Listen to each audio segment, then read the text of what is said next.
Friends, ಓರ್ವ 18 ವರ್ಷದ ಹುಡುಗ ಆಗ ತಾನೇ ಕ್ರಿಕೆಟ್ ಚೆನ್ನಾಗಿ ಆಡ್ತಾ ನೆಕ್ಸ್ಟ್ ಲೆವೆಲ್ಗೆ ಸೇರ್ಕೊಳ್ಳೋದಕ್ಕೆ ಪ್ರಯತ್ನ ಪಡ್ತಿರ್ತಾನೆ. ಯಾಕಂದ್ರೆ ಏನೇ ಆದ್ರೂ ನಾನು ದೊಡ್ಡ ಕ್ರಿಕೆಟ್ ಪ್ಲೇಯರ್ ಆಗ್ತೀನಿ ಅಂತ ಅವರ ತಂದೆಗೆ ಪ್ರಾಮಿಸ್ ಮಾಡಿರ್ತಾನೆ.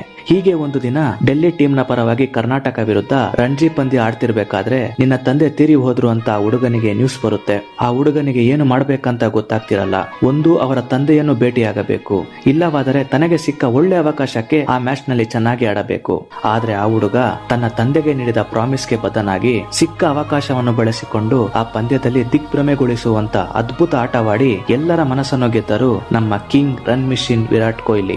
ನಂತರ ತನ್ನ ತಂದೆಯ ಕಾರ್ಯವನ್ನು ಮುಗಿಸಿ ಅವರ ತಂದೆಗೆ ನೀಡಿದ ಮಾತಿನಂತೆ ಈಗ ಪ್ರಪಂಚದಲ್ಲೇ ಟಾಪ್ ಬ್ಯಾಟ್ಸ್ಮನ್ ಆಗಿದ್ದಾರೆ. ಅಷ್ಟೇ ಅಲ್ಲದೆ ಯಾವ ಕರ್ನಾಟಕ ಟೀಮ್ ವಿರುದ್ಧ ರಣಜಿ ಪಂದ್ಯ ಆಡಿದಾರೋ ಅದೇ ನಮ್ಮ ಕರ್ನಾಟಕದ ಪರವಾಗಿ RCB ತಂಡದಲ್ಲಿ ಅದ್ಭುತ ಆಟವನ್ನು ಆಡ್ತಾ ನಮ್ಮ ನೆಚ್ಚಿನ ಪ್ಲೇಯರ್ ಆಗಿದ್ದಾರೆ.